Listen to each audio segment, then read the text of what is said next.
In this video, I'll review one of my sales reps' calls and break down the exact thought process, step by step, that I've used to take over 60 sales reps from beginner to advanced and take offers from 0 to 700K a month, with 80% of the results coming from the ramping and training process.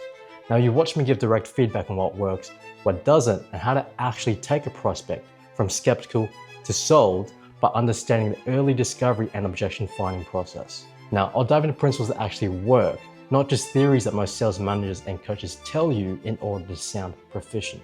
Now, if you want direct guidance from me, you can check out my links below. Let's get into the video. Yo, Benny, let's go review this call, man. I'm Philip. Nice to meet you, man. Nice to meet you too.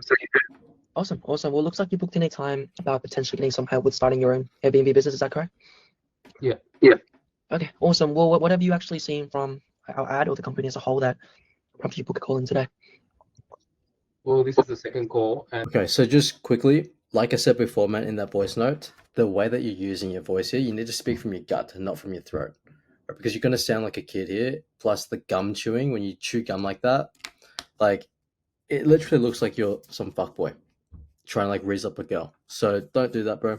It's not going to land with a prospect like him. He's a lawyer. I watched this before. He's a lawyer. He's sophisticated. And even before knowing that, look at the way he's carrying himself. He's in a button-up shirt. So you also need to command respect through the way that you behave, because the way you present yourself in a call is super important, and it's not just in your clothes. It's the way that you behave, the way that you speak with the prospect, right? So you need to command respect from the top, because the first 2 seconds of a call, that's when prospects judge you. And to rewrite first impressions are very difficult. You don't want to fight an uphill battle through the call. You want to have authority from the get-go and continue to build trust based on that. So what ends up happening here is that you have to build trust through the call by asking the perfect questions at the perfect time, generally understanding him and getting that connection and resonance with him through the call. And it's not going to happen, bro, with the questions that you were asking, which were quite mechanical. So let's go through it, man, and I'll point it out as we go along.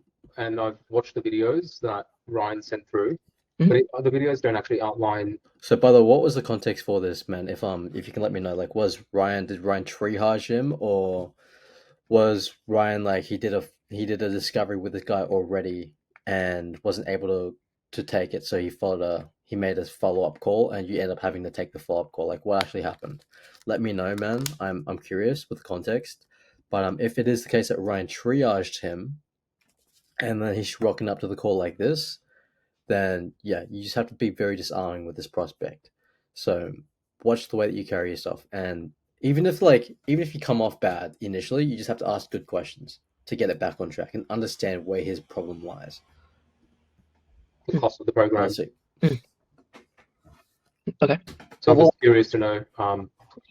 It sounds like you're starting yourself good from the beginning. You don't need to do your spiel. I just need to know like what the investment and time, how much time is needed to Well, we can definitely set everything up. we can definitely go into that, but I don't know how I'm going to help you out yet because I don't have any context of what you're currently doing, what your goals are with Airbnb. So if you would like, man, just over the next 15, 20 minutes, just help me get an understanding of where you're currently at, man. We'll see how we can actually help you out with this. Yeah, so I want to try Like, that's fine, bro, but just don't chew your gum like that. and get Mhm. 3 or 4 properties Okay. within the next 2 months. Okay. Under management, and preferably in Sydney. Okay. What's the biggest reason for you looking to do Airbnb for yourself personally then?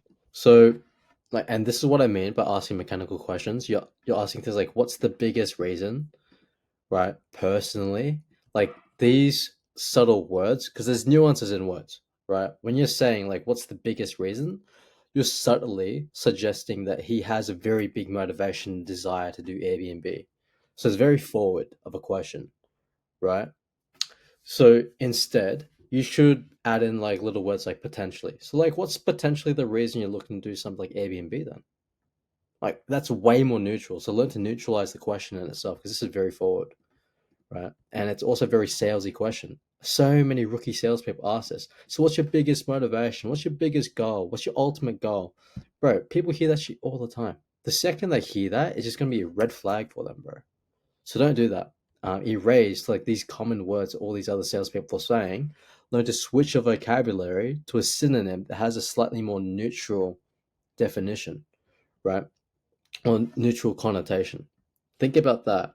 It's really going to help you, because I noticed you did this with a lot of a lot of the other questions as well. Just to have another passive income. Because yes, he does answer it. He gives you like a slightly vague, tangible outcome, but he's not willing to.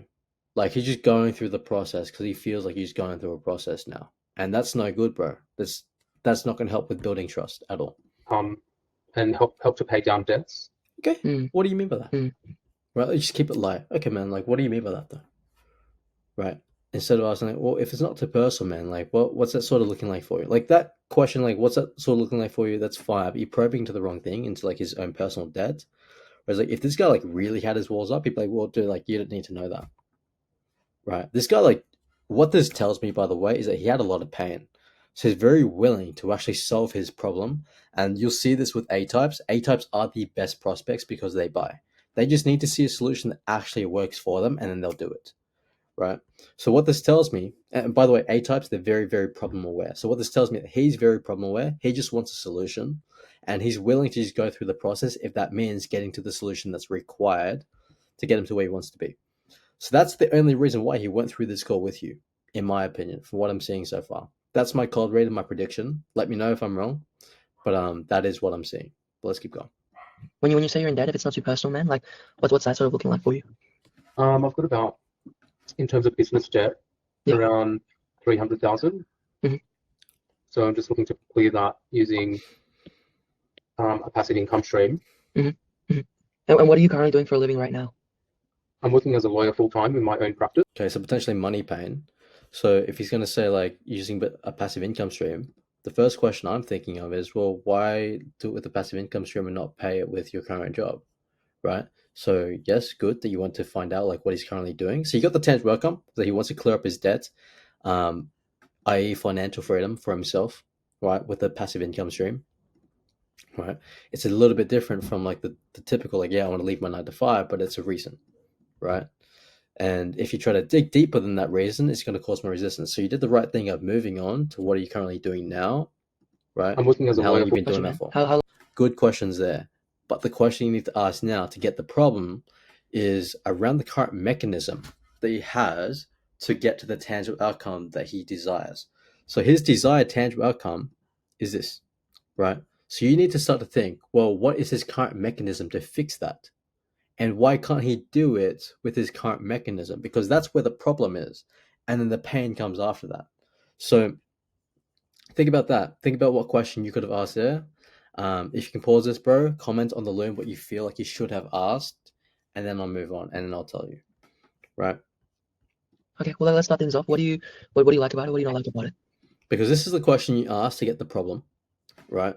So after you've written the question that you think you should have asked, like the answer is you should have given him a rationale question, which is ask him, so why look to do something like passive income? Like, why look to pay off your debt with passive income? Why not like do it with, your full-time lawyer income?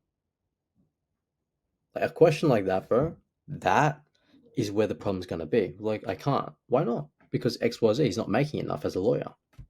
There we go. There's going to be deep problems behind that. Deep problems potentially behind identity and how that's impacting him, right? And because, like you want to be careful with this, right? You don't want to like dig and like try to probe purposely for emotion. If it's there, if the door is there to open it up, do it. But yeah, just so you know, that's where it leads right now. Well, let's start things off. I like that I can help people solve legal problems and like you see how if you're beating around the bush like this, like it's going to cause them to ramble on shit that's not even important. So yeah, I like XYZ about my job. I like XYZ about this. I don't fucking care. I just want to know what the problem is. So that's why I'm going to ask him directly for the problem. So why look to do something like this? Like why not do what you're currently doing in order to clear that debt? Because XYZ. Why? Why's that? How so? How do you mean? Like that's where it comes, bro. That's where the real meat of understanding his problem comes in. Like get good results for them. But I don't enjoy really doing the actual legal work anymore. How come? Like I like probe there, right? Potential deeper problem and pain there. So he doesn't like his legal work anymore. Well, why is that? Because XYZ. Like I like speaking to clients. Yeah. And like doing business development. But in terms of doing the actual legal work, I'm kind of bored of that now. So okay, like when you say you're bored of it though, like well, what do you actually mean? So you can break that down, right? Likely to do with like the amount of hours he's putting in. The money he feels like he's putting in based on the hours might not even be worth it to him, and he doesn't want to keep doing that in order to pay off his debt. So he's likely looking for a double win here of having a strong passive income stream that can pay off his debt and also give him the freedom behind what he really wants in life, which is more time freedom, right? So this is my thought process as I'm going through it. Let's see if that's true, but that's where the problem likely is. Okay. And in terms of like working capacity as well, like how many hours are you actually working with this position? I'm probably. By the way, like him saying this, by the way, this is tangible outcome number 2 scored. So you got to understand, like, tie in his initial tangible outcome they gave you, which is a bit more surface level, versus this deeper one of wanting to potentially leave law or legal work and do something for himself. That's what I'm potentially seeing. So you got to attach yourself to the more strong tangible outcome. Same thing with the problem, right? Somebody might say, yeah, I just want to have like more, location freedom, and I just want to do things for myself, versus like I want to be able to retire my parents and be a better son for them, right? They may give you those two problems. You got to go with the one that holds more gravity. I'm probably working about 40 hours, at least 40 hours a week doing that, but I'm looking to find an alternative income stream so I don't have to rely on income from the firm, and I can then just hire someone. You had so many opportunities here to probe, like, why is that, or how so, or what do you mean? Like, there's so many ways for you to probe into that, which you missed, and you instead, like, you went forward with like how long you actually been doing that for, or how long you actually been in debt for, trying to like purposely expand his pain. It's like, it's not even, this is not the pain point, bro. Like, his debt is not the pain point, bro. It's the fact that he feels a lack of freedom in what he's currently doing. That, by the way, is always going to be the stronger pain point, a lack of freedom, right? So think deeper, bro. Like, even debt, being in debt, there's a lack of financial freedom that comes from that. Lack of even career freedom, because he has to do something to pay off the debt, right? So consider those factors there, because going to this debt conversation thread, not the right way to go. What actually got you into debt? It was just I hired too much staff. Yeah. So this is very logical. COVID and just overcapitalized in the. Getting him to logically speak out this situation, which doesn't actually help him. It doesn't help him realize the consequence of his situation. Because the real consequence of his situation is that if he stays stuck in his current job for the next 10, 20, 30, 40 years, he's going to hate it, bro. He's going to hate himself even more. That's why he doesn't want to do it, man. It's future pain, in a way, right? Because, like, as a lawyer, I'm sure he makes decent money, right? The amount of hours he's putting in, 40 hours a week, is no joke, though, bro. Like, 40 hours a week, who wants to do that for the rest of their life? He likely does not like that vision, right? So you can even rationalize here, well, why not like continue legal work though? Because like most people in that career end up going for like another 30, 40 years from where you're at now. So why not go do that? Because I'm sick of it, because of this is this. Oh, why is that? Because XYZ. I feel like I'm trapped and I don't have XYZ freedom. You start to do that, well, not having that kind of freedom, like, what's so bad about that? Or in what way does it actually impact you though? Right? And when you get to that point, you can start to see an identity. What kind of life do you want to live? You have responsibilities. What kind of man, what kind of father do you want to actually be? And being in this position for the last couple of years, does it allow you to become the father you want to be? So you got to find and see if he has like responsibilities, that sort of thing. That kind of context will really help.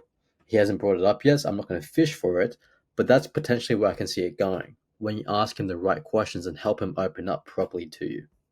In the firm. So now I'm sort of stuck with the debt, and I'm trying to get rid of it, but it's harder to get rid of it in the actual business because you have to hire more people to scale up, and then it's just like a vicious cycle. So I'm trying to I mean, at least I can appreciate your honesty here. It's like kudos for you for actually jumping on a call, trying to actually figure out a way to get a source of passive income to get out of that situation. Again, that's another super scripted question. Look at his body language. He's not bought into anything that you're saying. He's just going through the process, like from the beginning, like I said. People that'll be like encrypting debt and they just like kind of give up. So kudos to you for that, man. I guess before actually jumping on this call, like what have we actually tried in terms of like finding that source of passive income? So now you're going into solution awareness without having found out or understood his real problem. So that's where you're shooting yourself in the foot there. And that's likely why this call was so short, because you didn't get any strong, tangible problem. Like, you had a tangible outcome. I don't know if you picked up on that in the moment or not when he did say it, but you didn't attach like his tangible problem, his genuine tangible problem did not really click for you. And as a result, he's not going to feel understood, which is why he's not going to buy. And like, if for whatever reason he does buy, it's because he saw so much value in the way that you pitched the program that he's willing to actually move forward with it. But I highly, highly doubt that that he was so bought into the program that he was willing to do it, man. You had to book in a follow-up call for Thursday, whereas you can just take a $500 deposit. Dude, who doesn't have $500 these days, bro? Unless he's like dead broke somehow as a lawyer. He's dead broke. Doubt it, bro. So, yeah. That was a critical moment that you lost this sale because you didn't get his problem. I mean, I've tried running other businesses like importing handles from Italy. How long ago was that? That was about, I was doing that from 2019 to up until about 2 years ago, and then it just sort of collapsed. Okay. What else have I tried? So the last 2 years, then what have we like really tried? So when you try to ask it like that, like it's like you're insinuating something, and he's literally thinking, bro, yeah, what else have I tried? But when you say, oh, so like what have you really tried? Dude, not gonna land. I've really just focused ever since that business sort of collapsed. I've just focused more on the law firm because it's like my comfort zone because I know how to do the work. Okay. And I haven't had any like I haven't had a big push towards another business. Yeah. Well, All right, so you can try to probe there, but the main thing though is like to pre-handle this guy based on fear. Gonna be difficult too because you don't have a tangible problem, right? You don't understand his actual problem here.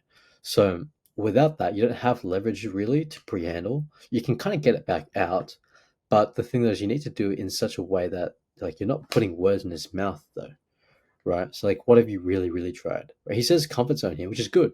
He's problem aware. This is what I was fucking saying, bro. He's super problem aware. He's an A-type. He wants to do it. He just needs to see that it works. But you also need to understand him. He needs to feel understood. Otherwise, he's not going to move forward. He's going to move forward with fucking James Murphy or another closer that actually understands his problem. Right? Just 2 seconds, we'll get back to the video. Now, if you need anybody to manage your sales team and look after the entire sales process, or you're a sales rep that wants to develop their skill set further, then I do sales management for B2B and B2C companies, as well as one-on-one guidance for experienced sales reps. Now, if you're finding what I'm going through here useful and you want to learn the principles behind pre-handling objections, then I've also attached my pre-handling flowchart below that I personally use and reference here in this core review. Now let's get back to the video.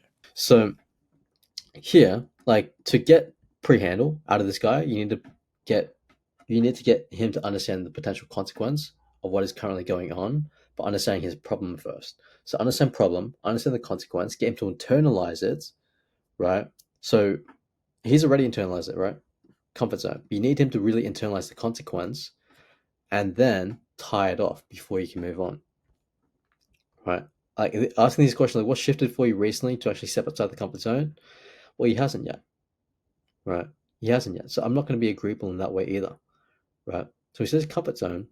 Well, like I haven't had a big push towards like any other business. Oh, why not? I guess like I've just been like really comfortable. And at the end of the day, man, like help me understand here. But if you want to have more financial freedom and potentially leave legal work and live a life that is more fulfilling for yourself, whose responsibility is that? Mine. So knowing that it's your responsibility, when we look at things from an extreme ownership perspective, what do you feel has really slowed you down from getting outside of your comfort zone? I guess like I've just been a bit afraid. Afraid of what? Because XYZ.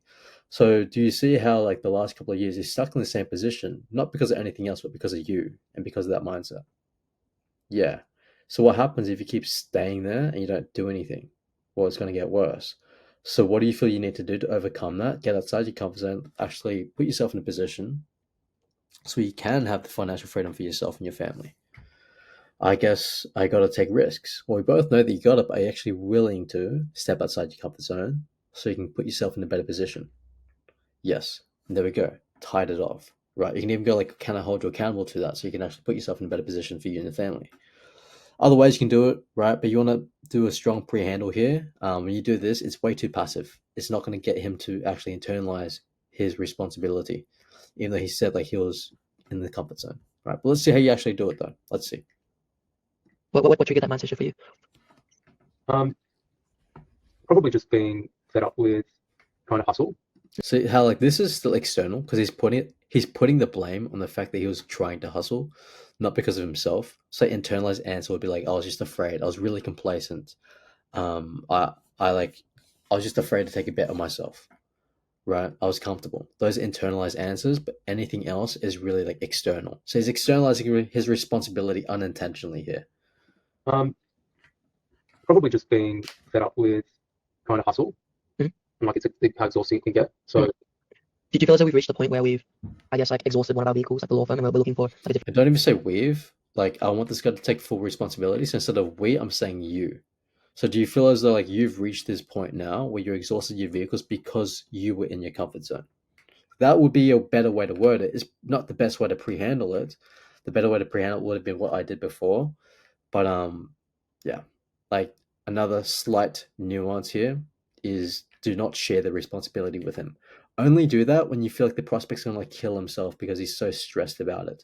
But if not, if he's a man, I'm gonna put that responsibility on him. I'm gonna be quite hard on him. Like a different way where we can actually start building towards the life we want to live. yeah, it's kind of like Hmm. it doesn't running the law firm doesn't really bring me any joy. So Yeah. just Why not? trying to find something which can Hmm. bring me that joy, but also Yeah. isn't going to involve a lot of hustling. Well, can I make a little suggestion around that? Mhm. Yeah, because like I'm sure you would know, starting up your law firm as an entrepreneur, you started businesses yourself as well. Like typically the first steps are going to be a little bit hard. You're going to have to hustle a bit to get to a position where the money starts working for you. Like, are you actually willing and ready to actually commit to a little bit of like the harder parts so that we can build the life we want to live? Yeah, so that's the problem I've been trying to solve in my mind is like, if I sign up for this, do I actually have the time for it? And See, like this is the thing. Like you're not getting him to internalize his responsibility because if he's really internalized it, he's not going to care about the time. There's those limitations are literally removed because it's not about the time that you have; it's the time that you make. So your own belief systems need to also overcome his. That way, he can see things from a different perspective, see the world from your worldview, and believe it, and start acting from a new perspective. That's why identity selling is so powerful, right? You have to generally have the right beliefs around selling him here. So, like just like Anthony Vazari, what he said at the event, like you're doing this for him, not to him, right? And at the end of the day, like, does he have to have literally the time for it, or does he have to make the time for it? Like, what is the difference? What is going to get him further to where he needs to be? So, yeah, red flag there. to learn about this course and then execute on it and actually go out and secure some properties, meet with some. Well, what's the alternative, bro? Like at the end of the day, is it the time that you have or the time that you make? Because what's the alternative of you not making the time? Yeah, I guess so. You'd be stuck in my position. And is that something that you're willing to settle for? No, why not? Because XYZ. So at the end of the day, man, is it to do with the time that you have, the time that you make? So yeah, I guess you're right. It's the time that I make. There we go, bro. Problem solved. Pre-handled like this time objection thing. But you need to do it harder because there's more internalized bullshit that he needs to overcome before he can close without an objection here. With estate agents because he's not working at the moment. Mhm. So I can maybe pay him. So would you need to have him on the call to be a decision maker? Would you be like the decision maker here? Well, I would be the decision maker, but I think in order for this to work, I would need someone to help me execute because Well, the reason I asked that is like typically like we've had students who have come in. Like, And now it's like going to get super logical. It's not really going to help you much. You just need him to internalize his responsibility so much where it's like, yeah, no matter what, I'm going to find a way. When there's a will, there's a way. Like that's my genuine belief. That's the belief I'm going to instill in the prospect. And that's how you need to carry and treat this conversation. Because this guy's treating it as like a nice to have, not a need. So you got to help him go from nice to have to need through the process of the call by asking the right questions at the right time and generally understanding this guy, like I said at the top. So, man, if you have any questions about this specifically, let me know, bro. I can write out notes and stuff with you, or even like just help you fucking understand this properly on a call or another Loom. Let me know, bro. But that's where you lost the sale. It's like there's just no problem phase, and pre-handling was weak as a result of the problem phase. And in my opinion, by the way, because I'm not sure if you heard of that pre-handling sequence I've done before, but that's much better way to pre-handle objections than the typical way that most people do in learning the passive NEPQ way. Like it's not really going to get them far, especially when you have a weak problem phase. So even if you had a good problem phase, like maybe you could have pre-handled this guy, but you still would have had objections at the end. So yeah, dude, let me know if you need any further help. More than happy to help. Thanks for watching. I hope you found the video valuable, and if you have any questions, you can drop them in the comments below. I'll be sure to answer every single one. Now, if you're a sales rep who wants to learn real skills, or a founder who needs real leadership and management in his team, you can reach out to me below.